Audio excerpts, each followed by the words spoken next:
Et si je vous confiais que le secret pour harmoniser votre glycémie et apaiser ce diabète qui fatigue votre organisme se cache, tout simplement, dans les arômes de votre tasse de café? Oui, vous m'avez bien compris, chers amis. Je ne suis pas ici pour vous vendre des pilules miracles, ni pour vous imposer des régimes draconiens qui ôtent toute joie de vivre. Je vous parle de quelque chose de très familier, un rituel dont nous avons tendance à oublier la véritable noblesse thérapeutique aujourd'hui, le café. Bonjour à tous, je suis le docteur Philippe Moreau, thérapeute et passionné par l'art de vivre en bonne santé. Aujourd'hui, je souhaite partager avec vous une découverte médicale fascinante qui a étonné même mes confrères à l'hôpital de la Pitié-Salpêtrière. Nous avons mis en lumière une vérité essentielle. Le problème ne réside pas uniquement dans la quantité de café que vous dégustez, mais dans l'art et la manière de le consommer. Cela peut sembler être un détail anodin, mais en médecine comme en cuisine, ce sont les détails qui font une différence colossale. Selon des recherches novatrices issues des facultés de médecine les plus prestigieuses et relayées par des revues sérieuses comme Diabetes Care et The American Journal of Clinical Nutrition, boire du café au moment opportun peut augmenter la sensibilité à l'insuline de près de 40% et réduire le risque de déséquilibre métabolique de moitié chez nos aînés. Imaginez un instant cette élégance biologique. L'insuline, ce chef d'orchestre qui régule votre énergie, peut voir son efficacité doublée grâce à ce simple ajustement. Et le plus beau, c'est que vous pouvez accomplir ce bienfait sans vous ruiner en traitement ni infliger à votre corps des privations inutiles. Cela semble presque trop beau pour être vrai, n'est-ce pas? C'est pourquoi je vous invite à rester avec moi quelques minutes pour explorer cette approche. Je vais vous dévoiler ce savoir-faire étape par étape et je vous fais une promesse sincère. À la fin de cet échange, vous ne regarderez plus jamais votre tasse de café matinale de la même manière. Je veux d'abord évoquer un adversaire sournois qui mine la vitalité de tant de personnes après la cinquantaine. Le plus traître, c'est qu'au début, on ne ressent presque rien, on s'habitue à une certaine lourdeur. Je parle du diabète de type 2 et de la résistance à l'insuline. Il est bien plus courant qu'on ne le pense dans notre société moderne. Ne croyez pas qu'il s'agisse juste de chiffres abstraits sur une feuille d'analyse. C'est une accumulation lente de sucre, comme une rouille, qui fatigue vos vaisseaux et vos organes, jour après jour. Au début, cela murmure à peine, une soif un peu plus vive, une fatigue après les repas, une cicatrisation lente. Mais si on ignore ces signaux, ce désordre peut affecter votre vue, vos nerfs et même le rythme de votre cœur. Regardons avec lucidité les statistiques de nos instituts de santé.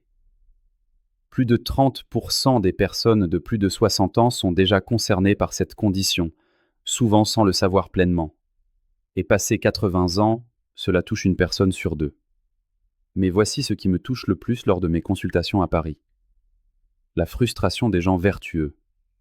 Je vois des patients qui suivent les règles à la lettre. Ils se privent de pain, prennent leurs comprimés, marchent dans les parcs, mais malgré cette rigueur, leur glycémie reste capricieuse et la lassitude persiste. Ils me demandent souvent, Docteur Moreau, pourquoi tant d'efforts pour si peu de résultats? La réponse a transformé ma vision de la médecine préventive. Le chaînon manquant ne se trouvait pas dans une nouvelle molécule chimique, mais dans la chronobiologie de votre café.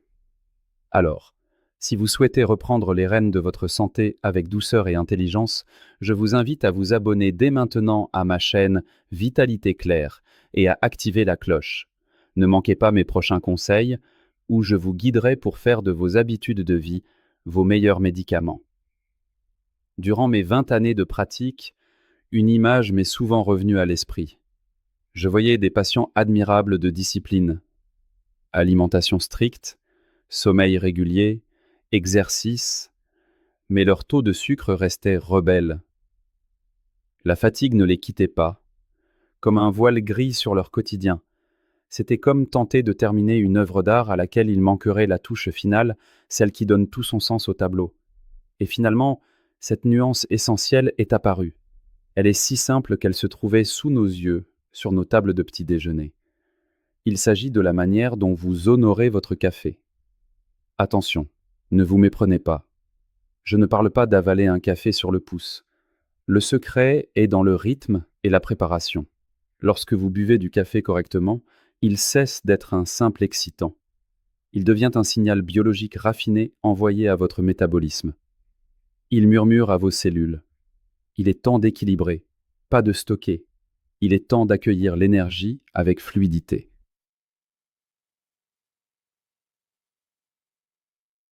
Grâce à la richesse en acide chlorogénique, en polyphénol et en magnésium, le café stimule la libération de GLP-1, un messager précieux qui aide à modérer la glycémie et invite nos cellules à s'ouvrir.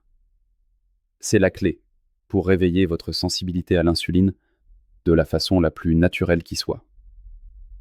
Et ce qui est merveilleux avec cette approche française, c'est que vous n'avez besoin ni de gadgets coûteux, ni de chimie lourde. Vous avez seulement besoin de comprendre comment accompagner votre corps avec bienveillance.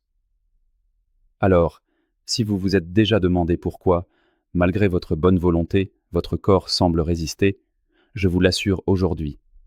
Cette information va vous offrir une nouvelle perspective, plus sereine et plus joyeuse. Aujourd'hui, je veux vous transmettre une méthode élégante, simple, mais d'une efficacité redoutable pour transformer votre quotidien. Une approche qui a aidé nombre de mes patients à retrouver leur équilibre glycémique et cette énergie vitale que nous chérissons tant. Eux aussi pensaient, avec une certaine résignation, que la fatigue était le prix de l'âge. Mais ils se trompaient. Et je suis là pour vous le dire. Le déclin n'est pas une fatalité. Ce protocole n'a rien de magique. C'est de la physiologie pure. C'est une alliance délicate entre le plaisir du café et le respect de nos rythmes biologiques. Les résultats cliniques sont là. En quelques semaines, la majorité de ceux qui l'ont appliqué ont vu leurs marqueurs s'améliorer et, surtout, ont cessé de subir ces pics de sucre qui épuisent l'organisme. Fermez les yeux un instant et imaginez. Vous vous réveillez avec un esprit clair et une énergie stable. Vous profitez d'une promenade sur les quais ou au marché sans essoufflement. Vous savourez vos repas sans angoisse et le meilleur de tout, vous voyez le regard satisfait de votre médecin. C'est cette liberté que votre corps réclame. Une vitalité qui est là, qui sommeille en vous. Et le mieux, nul besoin de régime triste, seulement de la constance et du bon sens. Alors, si vous êtes prêt à vous sentir plus solide et apaisé, écoutez bien la suite. Ce que nous allons voir est le point de bascule vers une santé durable. Commençons par une vérité qu'on oublie souvent, mais qui est cruciale pour votre équilibre intérieur. La réalité est la suivante. La plupart d'entre nous consommons le café de manière désordonnée. Même avec les meilleures intentions, on peut transformer un nectar en perturbateur. Aujourd'hui, je vais lever le voile sur les 3 faux pas que je constate trop souvent. Erreur numéro 1. Boire le café l'estomac vide au saut du lit. Si vous prenez votre petit noir à jeun, vous brusquez votre organisme. Après le jeûne de la nuit, votre corps est sensible. La caféine agit alors trop fort, réveillant brutalement les glandes surrénales et le cortisol. Votre foie, pris de panique, libère ses réserves de sucre. Résultat, vous n'avez rien mangé, mais votre glycémie s'envole déjà. C'est un réveil bien trop agressif.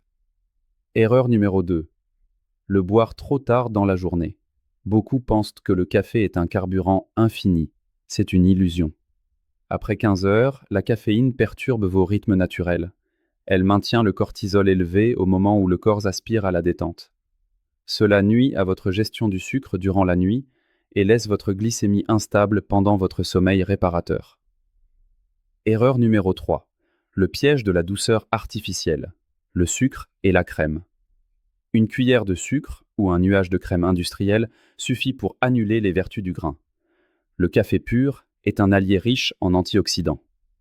Mais si vous y ajoutez du sucre, vous créez un pic d'insuline immédiat qui, à la longue, fatigue votre pancréas. Ne transformez pas un ami fidèle en saboteur. Si vous vous reconnaissez dans ces habitudes, ne vous blâmez surtout pas. Personne ne nous a enseigné l'art de la dégustation thérapeutique. Mais aujourd'hui, vous avez le savoir. Vous avez le pouvoir d'ajuster le tir. Croyez-moi, en modifiant simplement ces gestes, vous sentirez la différence. Votre corps sera plus apaisé, votre esprit plus vif et votre humeur plus égale. Et maintenant que nous avons écarté les mauvaises pratiques, accompagnez-moi vers le cœur du sujet. Comment faire de chaque gorgée un geste de santé et de prévention? Je vais vous livrer la méthode que j'ai affinée au fil des années pour mes patients. Je l'appelle la méthode C3-1. Rassurez-vous, rien de complexe. Ce sont 4 ajustements subtils, 4 petites habitudes qui ont le pouvoir de réaccorder votre métabolisme comme un instrument de musique. C pour café. 3 moments clés pour l'insuline. 1 pour le petit secret final qui change tout. Étape 1. Le café du matin. Accompagné. Imaginez votre corps au réveil comme un moteur froid qu'il faut chauffer doucement. C'est le moment où votre sensibilité est à son comble. Ne buvez pas votre café seul. Transformez-le en un rituel nutritif. La formule. Votre café chaud, accompagné d'un peu de protéines, un yaourt, des œufs ou du collagène, et une pincée de cannelle. Pourquoi? La protéine apporte la structure et calme le cortisol. La cannelle, elle, imite l'insuline et aide le sucre à entrer dans les cellules. Des études récentes confirment que ce mariage réduit les pics de glycémie de façon remarquable. Vous ne prenez pas juste un café, vous offrez une armure à votre corps. Étape 2. Le café avant le repas, comme un apéritif bienfaisant. C'est une astuce de physiologie que peu connaissent. La règle. 20 minutes avant de passer à table, savourez un petit café noir ou à la cannelle, sans sucre bien sûr. L'acide chlorogénique va agir comme un régulateur dans votre estomac. Il ralentit l'arrivée des glucides dans le sang. Une étude dans Diabetes Care a montré que ce simple geste lisse la courbe glycémique après le repas. Votre digestion sera plus légère, votre énergie plus constante. Étape 3. Le café après l'effort. Si vous faites votre promenade quotidienne, ne négligez pas ce moment. La règle, une tasse dans la demi-heure qui suit votre activité. Pourquoi? Car vos muscles, après l'effort, sont comme des éponges avides d'énergie. La caféine aide à diriger le glucose vers le muscle pour le stocker utilement, plutôt que de le laisser errer dans le sang. C'est une synergie parfaite. Étape 4. L'étape additionnelle, le café de détente. Si vous aimez une seconde tasse, respectez cette règle d'or. Avant 14 heures. Et voici ma recette pour en faire un moment de sérénité. Ajoutez un peu de magnésium, citrate et de L-théanine si vous en avez. Le magnésium est le minéral de la relaxation par excellence. Il prépare une glycémie stable pour la nuit. Ainsi, vous restez alerte mais calme, sans cette nervosité désagréable. Je ne vous demande pas de me croire sur parole. Je vous invite à l'expérience, comme on goûte un nouveau plat. Appliquez le protocole C3-1 pendant une petite semaine. 7 jours seulement. Vous sentirez la nuance. Moins de coups de barre, une énergie fluide, pas de somnolence après le déjeuner.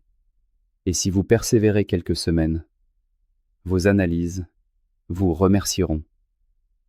L'hémoglobine glyquée s'apaise. L'humeur s'éclaircit. Ce n'est pas de la magie. C'est votre corps qui retrouve sa sagesse naturelle. Et tout commence par une simple tasse. Abordons maintenant la question qui revient sans cesse dans mon cabinet. Docteur Moreau, quelle est la juste dose? Pendant longtemps, on nous a répété des règles rigides, comme 2 tasses maximum. Mais oublions ces dogmes. Votre corps est unique. C'est une horlogerie fine qui ne ressemble à aucune autre. Votre tolérance dépend de votre histoire, de votre poids, de votre mode de vie. C'est pourquoi je préfère une approche sur mesure, bien plus logique. Voici une formule simple que j'utilise à la clinique. Prenez votre poids et divisez-le par 30.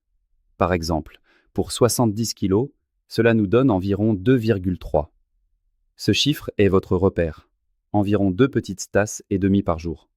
C'est votre zone de confort pour profiter des bienfaits sans fatiguer votre foie ou votre pancréas. Mais attention, il y a une nuance. Si vous êtes actif, la donne change. Si vous marchez d'un bon pas, si vous jardinez ou faites du vélo, votre corps consomme plus. Dans ce cas, accordez-vous une petite récompense. une demi-tasse supplémentaire pour chaque heure d'activité physique. C'est l'équilibre entre dépenses et plaisir. Comment savoir si vous êtes dans le vrai? Pas besoin d'instruments sophistiqués. Écoutez votre corps. Il est votre meilleur guide. Le bon signal, une énergie stable, une concentration paisible, une sensation de bien-être. Le signal d'alarme, des palpitations, de l'anxiété ou une fringale subite 2 heures après. Cela signifie que la dose était trop forte ou mal placée. Une petite astuce de bon vivant pour ne pas se tromper. Choisissez une jolie tasse dédiée, de contenance modeste, et tenez-vous-y. Avoir son contenant fétiche est un rappel visuel de la mesure. C'est particulièrement important après 60 ans, car notre foie filtre la caféine plus lentement. Il s'agit de boire avec intelligence et plaisir, pas par automatisme. Respectez vos limites, et votre corps vous le rendra au centuple. Après quelques jours à ce rythme, vous sentirez cette brume de fatigue se lever et votre glycémie s'apaiser. Une fois que vous maîtrisez l'art du café, il est temps de regarder en face certains pièges courants. Il existe des faux amis qui s'invitent dans nos cuisines et sabotent nos efforts sans que nous le sachions. Les identifier, c'est déjà reprendre le pouvoir. Soyez attentifs, car je vais démasquer 3 intrus que nous laissons parfois entrer dans notre intimité métabolique. L'ennemi numéro 1. Les édulcorants de synthèse, le leurre chimique. Beaucoup pensent bien faire en remplaçant le sucre par une petite pastille 0 calories. C'est une erreur. L'aspartame et ses cousins sont des leurres qui perturbent votre flore intestinale, notre deuxième cerveau. Ils n'apportent pas de calories, certes, mais ils entretiennent l'addiction au goût sucré et finissent par dérégler l'insuline. Préférez la vérité du goût à ces artifices. L'ennemi numéro 2, le décaféiné médiocre. Si vous optez pour le déca, soyez exigeant sur la qualité. Les cafés décaféinés aux solvants chimiques ont perdu leur âme et leurs bienfaits. L'acide chlorogénique protecteur a disparu, remplacé par des traces indésirables. Si vous devez boire du décaféiné, choisissez impérativement un café traité à l'eau, selon la méthode suisse. La qualité avant tout. L'ennemi numéro 3. Le mariage fatal, café viennoiserie. Un café avec un croissant ou un biscuit industriel, c'est hélas la recette du désordre. Ce sucre rapide et ces graisses transformées créent un raz-de-marée glycémique que même le meilleur café ne peut endiguer. Réservez la pâtisserie pour de très rares exceptions, ne l'associez pas à votre rituel santé. La règle d'or, c'est la pureté. Durant le premier mois de votre nouvelle routine, je vous conseille d'offrir une pause à votre organisme. Éloignez ces 3 perturbateurs. Donnez à votre corps la chance de se réinitialiser. Rappelez-vous, boire du café pour sa santé, ce n'est pas juste s'hydrater, c'est nourrir ses cellules. Cette discipline élégante fera toute la différence entre un métabolisme fragile et une santé robuste. Et nous voici à mon moment favori. Vos interrogations. Ce sont les questions que j'entends quotidiennement à l'hôpital ou en ville. Et si vous vous les posez, sachez que vous n'êtes pas seul dans cette réflexion. Question numéro 1. Docteur, si je bois du café ainsi, ne vais-je pas être nerveux?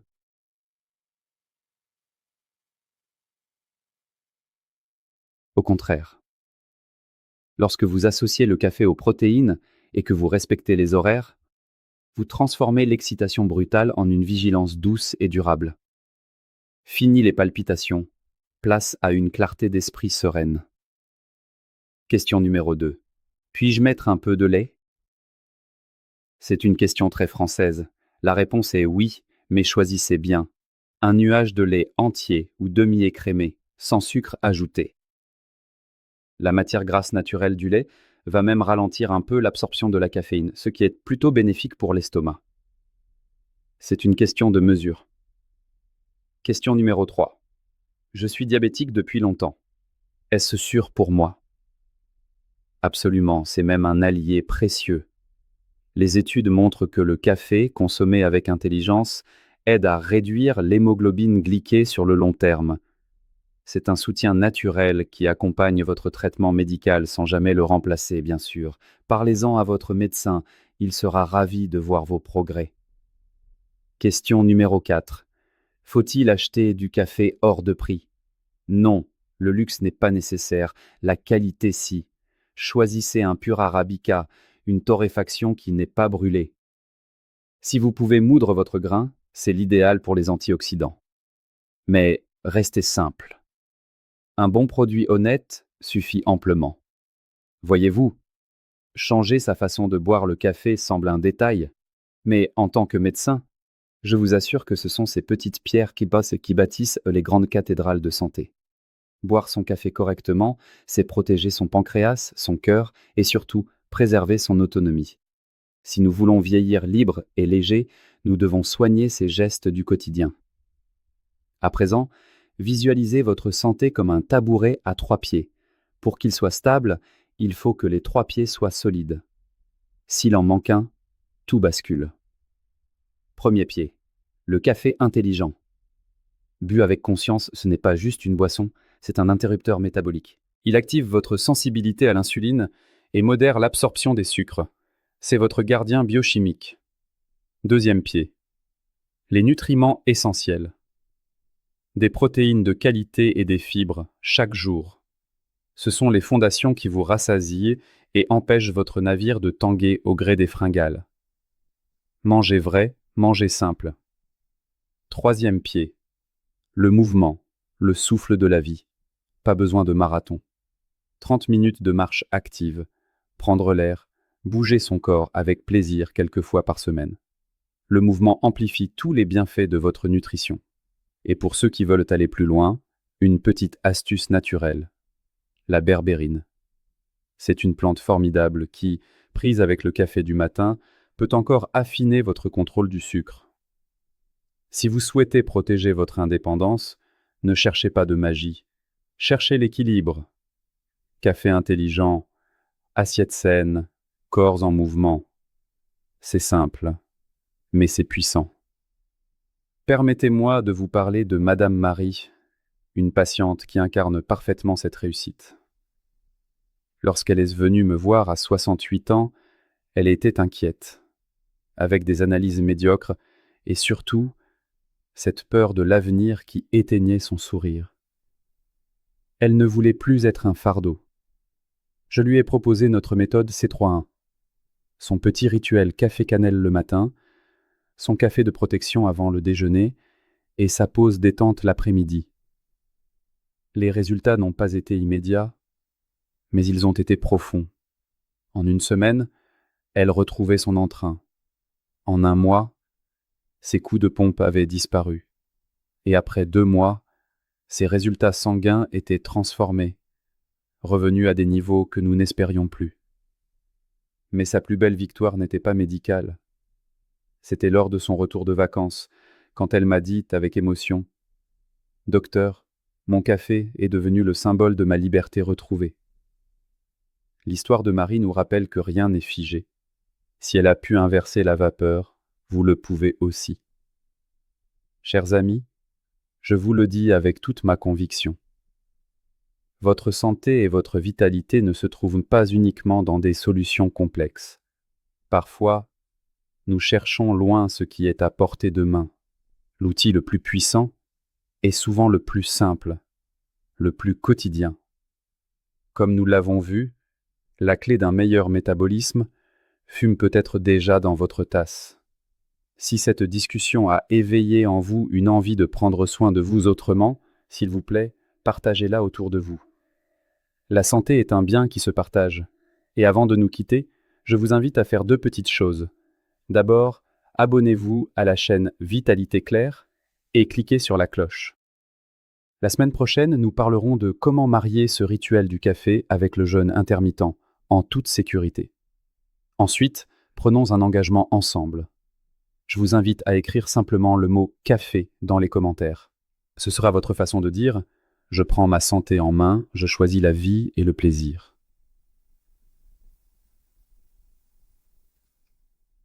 Gardez ceci précieusement en mémoire. Votre avenir n'est pas une fatalité. Il s'écrit à travers les choix conscients et les plaisirs mesurés que vous cultivez chaque jour. Chaque petite habitude raffinée que vous adoptez est une pierre de plus à l'édifice de votre longévité sereine, de la patience, de la douceur et de la confiance. Il n'est jamais trop tard pour traiter son corps avec le respect qu'il mérite. C'est un privilège de vous guider sur ce chemin. Au plaisir de vous retrouver dans notre prochaine causerie. Je vous souhaite une journée lumineuse, pleine de santé et de saveur.